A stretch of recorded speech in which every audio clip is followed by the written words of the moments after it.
اعوذ باللہ من الشیطان الرجیم بسم اللہ الرحمن الرحیم۔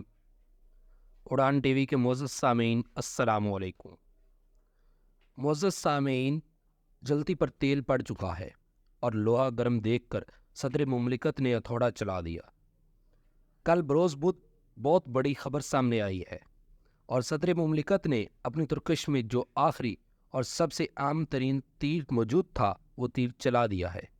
ایک جانب تو صدر نے یہ کلیئر میسیج دے دیا ہے، صدر مملکت گھر نہیں جا رہے، بلکہ آئین شکن جو بھی یہاں پر اقدام کرے گا اسے گھر تک پہنچا آئیں گے۔ لیکن اس سب میں صدر مملکت پورے نظام کو گھیر لیا ہے جو کہ آئین شکنی اور دیگر معاملات کی طرف جا رہا تھا۔ طاقتور جو ہے انہوں نے بھی چوڑی کس دی ہے، چیخیں اس وقت بلند ہو چکی ہیں، کھیل جو ہے وہ بہت ہی دلچسپ ہوتا جا رہا ہے۔ سپریم کورٹ آف پاکستان کے چیف جسٹس عمر عطا بندیال کے ریمارکس اور تحریری فیصلے کے بعد کل جسٹس عامر فاروق صاحب کے سب سے بڑے امتحان کے بعد کل انہوں نے کیس آرام سے سننا تھا۔ چیف جسٹس نے کہہ دیا کہ صبح یہ کیس سنیں، 1 بجے تک کیس سنیں، 2 بجے ہم عدالت لگائیں گے۔ اور اگر اسلام آباد ہائی کورٹ اپنا کنڈکٹ وہی رکھا، رویہ وہی رکھا اور پی ٹی آئی کھل کر اسلام آباد ہائی کورٹ کے چیف جسٹس کے سامنے آ چکی ہے، کور کمیٹی اس حوالے سے چیزیں واضح کر چکی ہے کہ اب آپ یہ دیکھیں کہ چیخیں کس طرح بلند ہونا شروع ہو گئی ہیں۔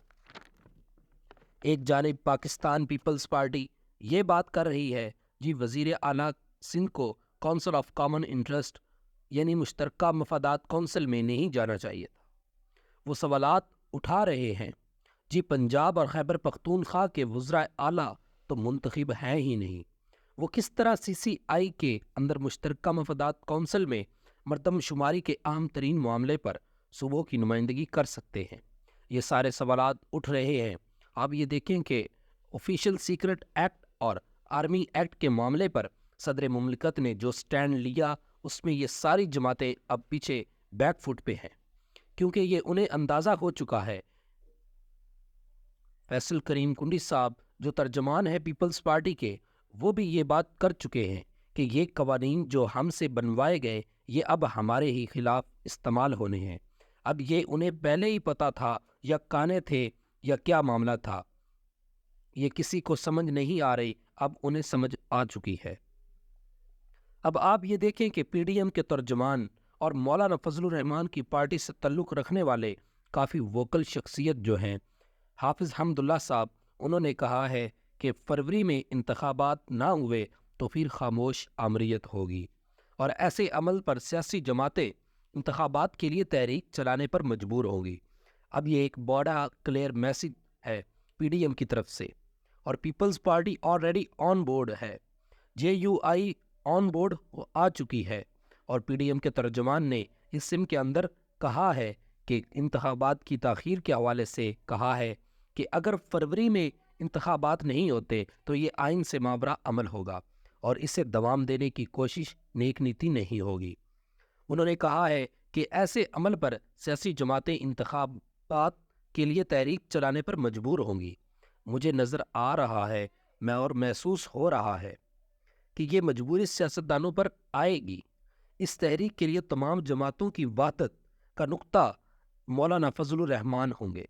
ترجمان پی ڈی ایم نے کہا کہ ایک دن یہ سارے سیاستدان کہیں گے الیکشن کمیشن، اور ایک دن آئے گا جو نعرہ پی ٹی آئی چیئرمین کا ہے وہی نعرہ مسلم لیگ نون کا ہوگا۔ اب جے یو آئی یہ بات کر رہی ہے، پی ڈی ایم کے ترجمان یہ بات کر رہے ہیں، مولانا فضل الرحمان کے ترجمان یہ بات کر رہے ہیں کہ جی ایک وقت آئے گا جو نعرہ پی ٹی آئی کا ہے، جو نعرہ عمران خان کا ہے وہی نعرہ نواز شریف کو لگانا پڑے گا۔ آج جو نعرہ عمران خان کا ہے وہی نعرہ مسلم لیگ نون کو لگانا پڑے گا۔ وہ بھائی سب مانو گے، تم لوگ سب آؤ گے عمران خان کی اس بات پر۔ قوم اس بات کو سمجھ چکی ہے، جان چکی ہے، بس یہ چند لوگوں کا ٹولہ ہی نہیں سمجھ چکا۔ اور اس سب کے اندر انہوں نے مستقبل میں بننے والی حکومت سے متعلق کہا کہ جی مستقبل میں جو بھی حکومت بنے گی اس میں ہم ہوں گے، یعنی جے یو آئی سے امیدوار ہوں گے، اور ہمارے بغیر حکومت بنے گی تو چلے گی نہیں، اور اس طرح کی باتیں بھی، لیکن اس سب کے اندر انہوں نے یہ کہا ہے کہ نگران کابینہ کے حوالے سے دیکھ رہا ہوں کہ کس طرح نگران کابینہ بنائی جا رہی ہے، سالے بتیجے بھائی اور رشتہ دار ہی وزیر لگانے ہیں، اگر انہیں ہی نوازنا ہے تو پھر اس طرح سے چیزیں نہیں چلیں گی۔ لیکن ایک چیز بڑی واضح ہے، بڑی کلیئر ہے کہ پی ڈی ایم کے ترجمان کی طرف سے یہ سٹیٹمنٹس سیلف ایکسپلینیٹری ہے، سب کچھ بیان کر رہے ہیں، اگلی پچھلی ساری کہانیاں اسی ایک سٹیٹمنٹ سے واضح ہو جاتی ہیں۔